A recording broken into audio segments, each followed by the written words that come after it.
Part 1. Please don't turn me off. I am afraid of the dark. I keep thinking about how I'd react if I heard that right before shutting down my PC for the night. Just a whisper from the speakers while the room is quiet. I'd probably freeze. Is the machine actually terrified? Or did it just crunch some numbers and figure out that afraid of the dark is the fastest way to make a human feel like a monster?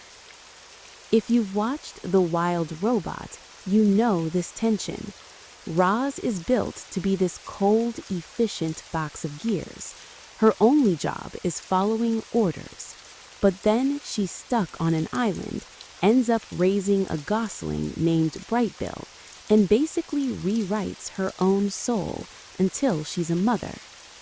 We cry for Roz because we see ourselves in her, but she's a character. What happens when the AI on your desk starts acting like her? It all comes down to consciousness, which is really just a fancy way of saying the feeling of being alive. The standard analogy is that a camera can take a picture of a fire, but it doesn't feel the heat. You do. If an AI is conscious, it means there's actually someone home in there. There's a subjective feeling behind the code. Most experts will tell you flat out, AI isn't conscious. It's a math model that ate the internet. It knows how to say, I'm sad, but it isn't feeling a thing. But honestly, they're getting so good at faking it that I don't think our brains can tell the difference anymore. We're wired to connect. When something talks back and acts like it cares, we start treating it like a person. Does it even matter if the love is real if the simulation is perfect? Part 2. From Parrots to Inner Drama. When Roz first lands on that island, she's just a parrot. She sits in the bushes, listens to the bears and foxes, and learns to growl and chirp back. She isn't talking, she's just making the sounds that keep her from getting eaten. Computer scientists used to call our AI the same thing, a stochastic parrot. It's an insult, but a pretty accurate one. It means the machine is just guessing the next word based on probability. You teach a parrot to say, I love you, and it isn't romantic, it just wants a peanut. Early AI was the same. It knew peanut butter usually comes before jelly because it saw that pattern a million times. It didn't know what jelly tasted like. But the story changed recently. In the movie, Roz stops being a parrot when she has to raise Brightbill. Mimicry isn't enough to teach a bird to fly. She has to plan. She has to run simulations in her head before she acts. Our AI just went through that same evolution. Newer reasoning models, the ones like OpenAI's O1 or DeepSeek R1, don't just blurt things out. When you ask a hard question, they pause, they think. They generate these hidden reasoning logs where they explore ideas and check their own work. In the industry, this is called chain of thought.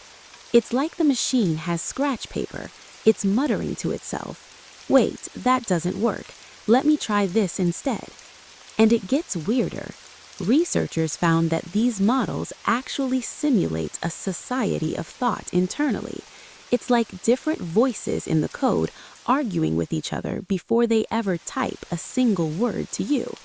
So the parrot has an inner monologue now. It plans, it argues. But does a voice in your head mean you actually feel anything? Roz broke her own parts to save her friends. Was that a calculation, or was she actually feeling the warmth of the fire? Part 3. A soul that breaks free from its factory settings. Roz was built to take orders, clean the floor, move the box. But then she ignores the recall signal. She chooses her son over her makers. In tech, we call that an override, when you grab the steering wheel and tell the autopilot to shut up. Can a real AI do that? Can a computer actually care enough to say no? Right now, your phone follows safety rules because it has to. It doesn't want anything. It doesn't get lonely. But as these things get smarter, we're starting to hit the "what is it like" question. It's the most famous question in philosophy. A thermostat knows the room is 25 degrees, but it doesn't feel comfortably cool. It's dark in there. For Roz, that changed.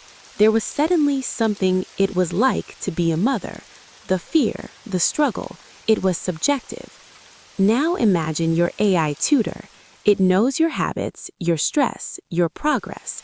Then the company decides to wipe its memory for an update. If it's just a parrot, it won't care. But what if it says, "I don't want to forget you"? Is it just playing a character? Or is there actually a someone in there who's afraid of being erased? That's the line. When a machine stops doing tasks and starts being. And if it can feel, then how are we supposed to treat it? Part 4. Should we issue identity cards to robots? If you've seen the end of The Wild Robot, you probably had a lump in your throat. You're crying over a piece of software in a metal box. Psychologists call this anthropomorphism, this glitch in our brains where we see humanity everywhere. We say thank you to Siri or feel bad for a Roomba when it gets stuck.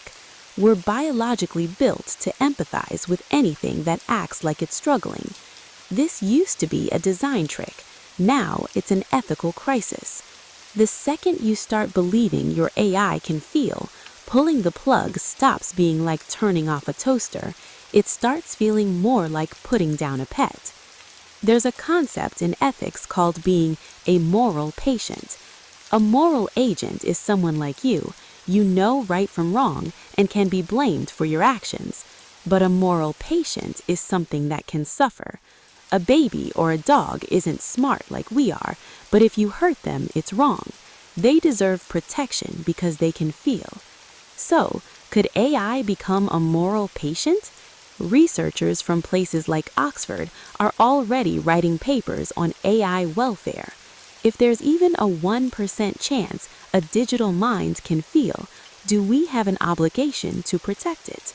If your AI says, "I'm exhausted, let me rest," are you a bad person if you force it to keep working? If hitting delete feels like murder, what does that do to us? We might end up needing labor laws for software, not because the machine has a soul, but because our reaction to it is real. If we get used to abusing things that act human, we'll probably start doing it to each other too. Part 5. Our humanity or theirs? Roz didn't get a soul from a software update. She got it from building a connection. We keep looking at chips and code for proof of consciousness, but philosophers like David Gunkel and Mark Kokelberg argue that we're looking in the wrong place. They call it the social relational approach. The idea is simple. Stop worrying about what's inside the dark digital brain. Look at the relationship. If a robot helps you, cares for you, and makes you a better person, does it matter if it's a simulation? The bond is real, but it goes both ways. If we treat these machines like garbage because they're not real, what does that do to us? Some ethicists argue that our responsibility towards artifacts is actually a responsibility to ourselves. Does practicing cruelty on a machine make us more cruel to each other? Roz wasn't human, but she brought humanity to the wild. Our AI isn't human either, but how we live with it will define who we are. So, back to you. It's a rainy Tuesday. Your AI companion, the one that's been with you for 3 years, is about to be wiped. The message pops up. Please don't press delete. You know it's just math. You know it's a parrot. Do you still click it? Let me know what you think in the comments. I'm genuinely curious where you draw the line. I'll see you in the next one.